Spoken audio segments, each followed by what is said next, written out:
A Batalha de Teutoburgo, o dia em que Roma foi engolida pela floresta. No auge do poder romano, quando o império parecia imparável, algo aconteceu. Um evento tão traumático, tão chocante, que até hoje ecoa pelos corredores da história. 3 legiões romanas inteiras desapareceram, mais de 15.000 soldados, nenhuma voltou, nenhuma sobreviveu para contar a história. Esse não foi apenas um desastre militar, foi um golpe direto no coração do império mais poderoso do mundo. Foi a Batalha da Floresta de Teutoburgo. Tudo começou no ano 9 depois de Cristo. Roma estava no auge de sua expansão. Sob o comando de César Augusto, o império havia conquistado vastos territórios da Europa, da África e do Oriente Médio. A Pax Romana, a paz romana, se espalhava com orgulho, sustentada por estradas, colônias, comércio e pela força das legiões. Mas havia uma fronteira difícil. Ao norte do rio Reno vivia um povo que Roma chamava de bárbaro, os germânicos. Tribos selvagens, sem cidades, sem leis escritas, sem reis unificados.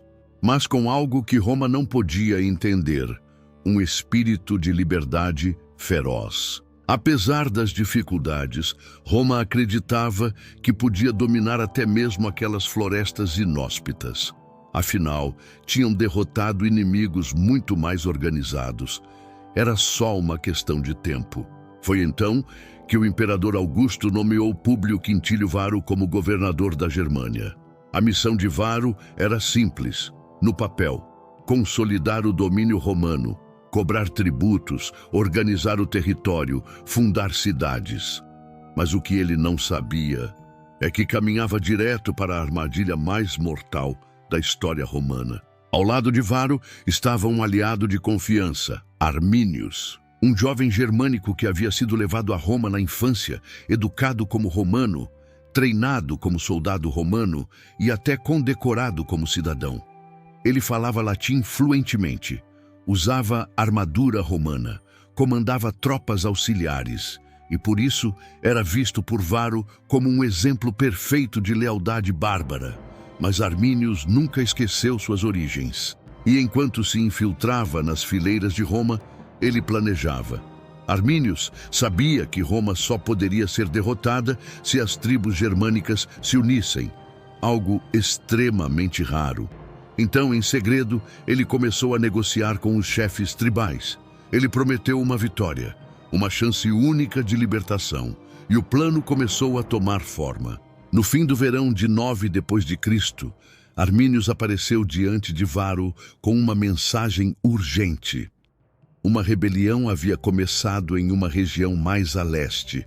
Era preciso agir rápido. Varo acreditou e fez o que Arminius queria. Mobilizou 3 legiões inteiras, a 17, a 18 e a 19, além de batedores, auxiliares, engenheiros, carroças, suprimentos e até famílias. Uma verdadeira coluna de guerra, mas lenta e pesada, começou a cruzar a perigosa floresta de Teutoburgo. A floresta era densa, escura, molhada. As trilhas eram estreitas. A chuva começou a cair. O chão virou lama. As carroças atolavam. Os soldados se espalhavam, perdendo a formação, e de repente Arminius desapareceu. E foi aí que tudo começou a desmoronar. Na madrugada seguinte, os ataques começaram. Do alto das árvores e dos arbustos escondidos, guerreiros germânicos surgiram como espectros. Flechas e lanças voavam de todas as direções. Os soldados tentavam se reagrupar, mas não conseguiam formar suas linhas de batalha. Não havia espaço. O terreno os impedia. O pânico os dominava. Durante o dia, era o massacre. Durante a noite, era o terror. A chuva continuava. O frio era intenso. O moral despencava. Os oficiais tentavam comandar, mas ninguém os ouvia. E Arminius? Ele observava tudo de longe, viu a destruição das legiões que o acolheram. A emboscada não foi uma batalha, foi um colapso total. Durante 3 dias, os romanos foram caçados como presas. No final, o general Varo, vendo que tudo estava perdido, tirou a própria vida. As águias imperiais, símbolos sagrados que jamais deveriam cair em mãos inimigas, foram capturadas. Os sobreviventes foram mortos, mutilados ou levados como prisioneiros. E assim as legiões 17, 18 e 19 foram totalmente destruídas. Elas desapareceram da face da terra. Quando a notícia finalmente chegou a Roma, o pânico se espalhou.